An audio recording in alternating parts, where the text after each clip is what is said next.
ನಮಸ್ಕಾರ ವೀಕ್ಷಕರೇ, ಮೊದಲಿಗೆ ನಾನಿಲ್ಲಿ ಮ್ಯಾಗಿ ಮಸಾಲ ಮಾಡೋದು ಹೇಗೆ ಅಂತ ತಿಳಿಸ್ಕೊಡ್ತೀನಿ. 1 ಸ್ಪೂನ್ ಎಣ್ಣೆ ಹಾಕೊಂಡಿದ್ದೀನಿ, ಸನ್ಪ್ಯೂರ್ ಆಯಿಲ್. ವೀಕ್ಷಕರೇ, ಎಣ್ಣೆ ಬಿಸಿಯಾಗಿದೆ. ಒಂದು ಅರ್ಧ ಸ್ಪೂನ್ ಸಾಸಿವೆ ಹಾಕೊಳ್ತಿದ್ದೀನಿ. 1 ಬೌಲ್ ಆನಿಯನ್ ಹಾಕೊಳ್ಬೇಕು. ಸಣ್ಣ ಆನಿಯನ್ ಚೆನ್ನಾಗಿ ಫ್ರೈ ಮಾಡ್ಕೊಳ್ಬೇಕು ವೀಕ್ಷಕರೇ. ಈಗ 1 ಕಪ್ ಟೊಮೆಟೊ,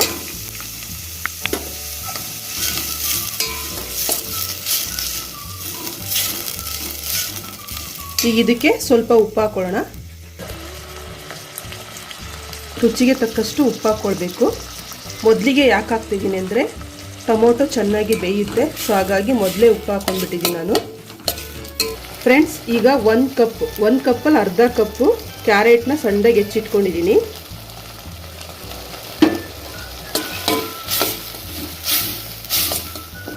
ಫ್ರೆಂಡ್ಸ್, ಅರ್ಧ ಕಪ್ ಬೀನ್ಸ್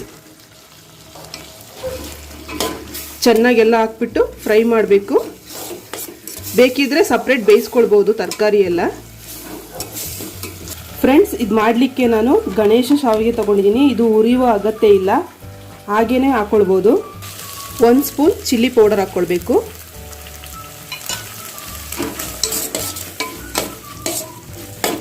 ಫ್ರೆಂಡ್ಸ್, ನಾನಿಲ್ಲಿ ಮ್ಯಾಗಿ ಮಸಾಲ ಪೌಡರ್ ತೊಗೊಂಡಿದ್ದೀನಿ ಶಾವಿಗೆ ಮಾಡಲಿಕ್ಕೆ.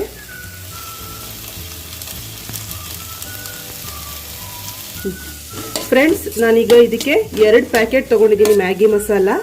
ನಿಮ್ಮ ಅನುಕೂಲಕ್ಕೆ, ಅಂದರೆ ನಿಮ್ಮ ಮನೇಲಿ ಎಷ್ಟು ಜನ ಇರ್ತೀರ ನೋಡಿಕೊಂಡು ಮ್ಯಾಗಿ ಮಸಾಲ ಪ್ಯಾಕೆಟ್ ಯೂಸ್ ಮಾಡಿ. ನಾನೀಗ 2 ಬೌಲ್ ನೀರು ಹಾಕ್ತೀನಿ ಇದಕ್ಕೆ.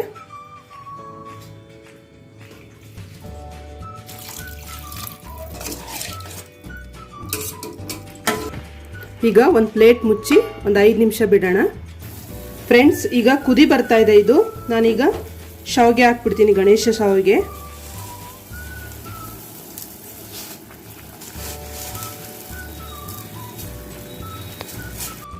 ಈಗ ಚೆನ್ನಾಗಿ ಮಿಕ್ಸ್ ಮಾಡ್ಕೊಳ್ಬೇಕು ಚೆನ್ನಾಗಿ. ನಾನು ಅರ್ಧ kg ಶಾವಿಗೆ ತಗೊಂಡಿದ್ದೀನಿ. ನೋಡಿ ಫ್ರೆಂಡ್ಸ್, ಚೆನ್ನಾಗಿ ಮಿಕ್ಸ್ ಮಾಡಾಗಿದೆ. ಈಗ ಒಂದು 5 ನಿಮಿಷ ಪ್ಲೇಟ್ ಮುಚ್ಚೋಣ. 5 ನಿಮಿಷ ಆಗಿದೆ. ಈಗ ಇದಕ್ಕೆ ಮೇಲಿಂದ ಕೊತ್ತಂಬರಿ ಸೊಪ್ಪು ಹಾಕೋಣ. ಈಗ ವೀಕ್ಷಕರೇ, ಇದನ್ನು ಸರ್ವಿಂಗ್ ಪ್ಲೇಟಿಗೆ ಸರ್ವ್ ಮಾಡೋಣ. ಹೇಗಿದೆ ಅಂತ ಕಮೆಂಟ್ಸ್ ಬಾಕ್ಸಲ್ಲಿ ಹಾಕಿ ವೀಕ್ಷಕರೇ. ನೋಡಿ, finally Maggi masala ready to heat ವೀಕ್ಷಕರೇ. ಈ ವಿಡಿಯೋ ಇಷ್ಟವಾದಲ್ಲಿ ಲೈಕ್ ಮಾಡಿ, ಶೇರ್ ಮಾಡಿ, ಕಮೆಂಟ್ಸ್ ಮಾಡಿ, ಸಬ್ಸ್ಕ್ರೈಬ್ ಆಗಿ.